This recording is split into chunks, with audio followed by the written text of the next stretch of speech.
Jackson Radio Show. All right, campus reform is at it again, exposing liberal bias on the college campuses around the country. This stopped New York City. This time they headed to John Jay College in New York City, asking students to react to quotes from President Trump's State of the Union address. The only problem is they weren't actually quotes from President Trump. They were actually quotes from President Obama. Watch this. China wants to write the rules. That would put us at a disadvantage. Everything is out the window. Like, China. Donald Trump should, mind his own business and, just focus on America. It's like he doesn't think before speaking and how it's going to offend a lot of people.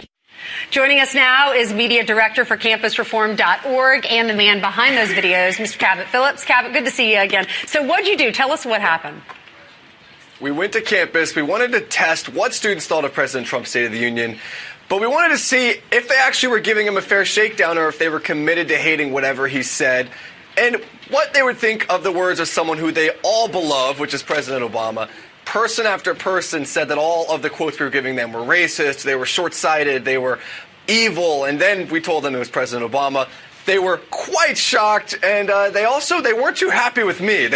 One student threatened to beat me up, said I shouldn't come back to campus, and all I was trying to do was expose the bias and show that people many times don't make up their mind based on policies, but based on personalities, and that's wrong. And right, and you told people you were actually at I think it was NYU, asking people what they thought of the speech days before the speech, and they answered the question. Now, you went ahead and asked the students, is there some bias on campus? And they admitted it. Let's listen. I think there's a bias against President Trump when it comes to hearing a speech like the State of the Union.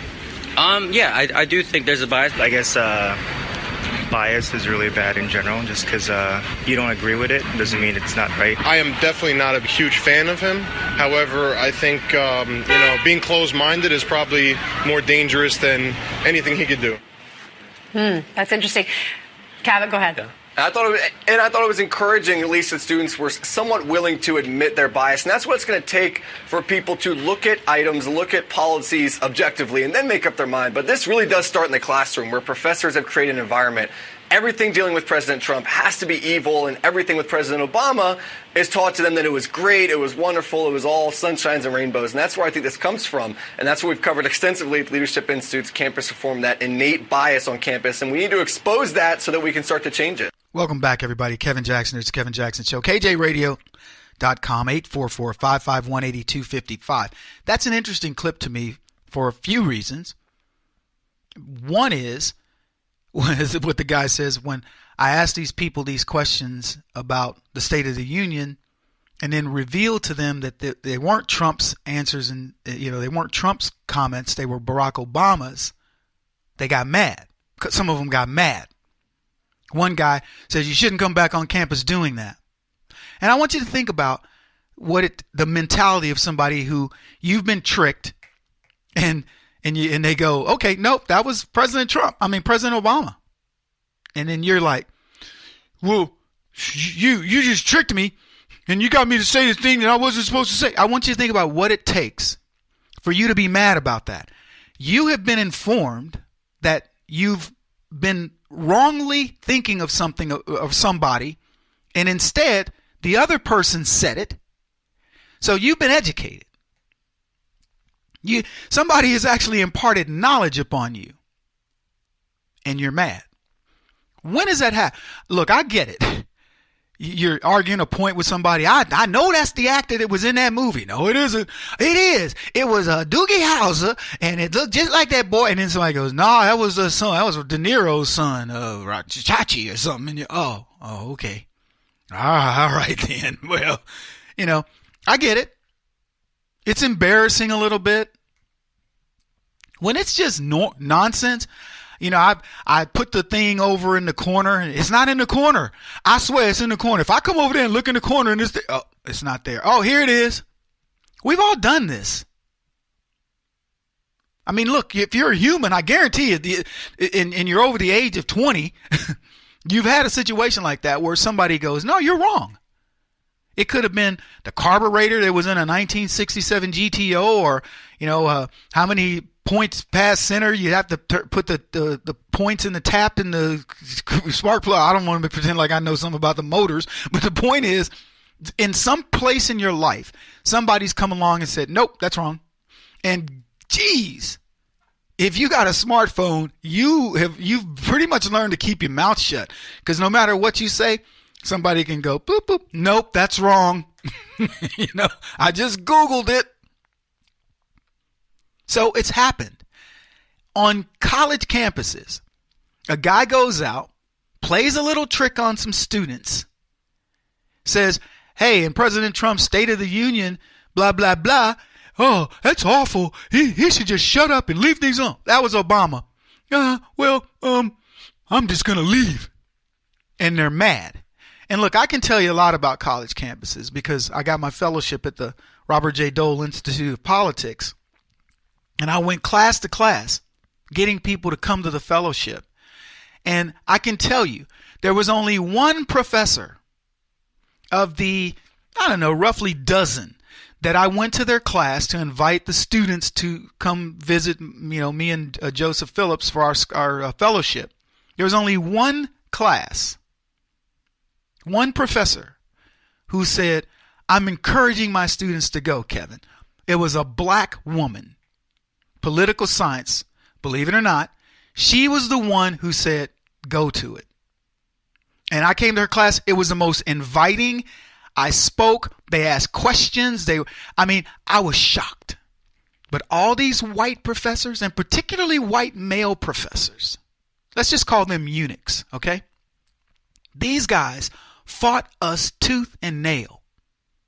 Now, I've told this story a few times, so if you've heard it, disregard. But one of the professors, Joseph, and I go into his classroom, and we're excited. In fact, he was the first of the second one. And we're excited about it. And I said, hey, listen, we're doing a fellowship.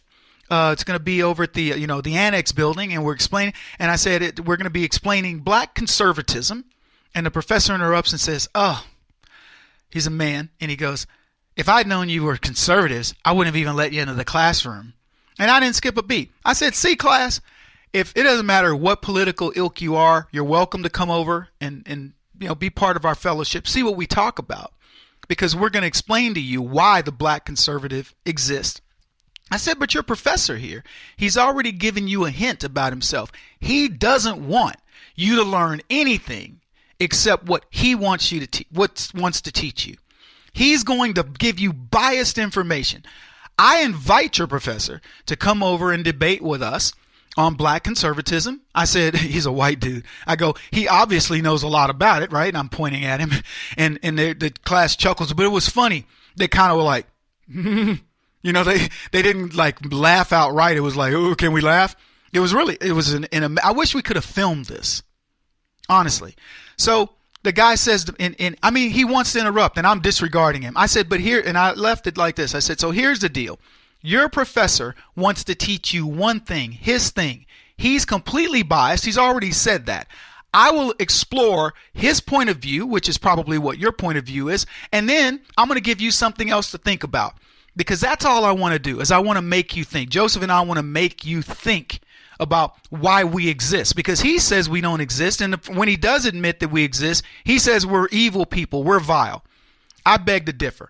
And I said, and I'll tell you, and he goes, and I said something about debating, and he goes, I've never lost a debate, blah, blah, blah. And I said, that's because, and I let him interrupt. I said, that's because, and I'm looking at the students the entire time.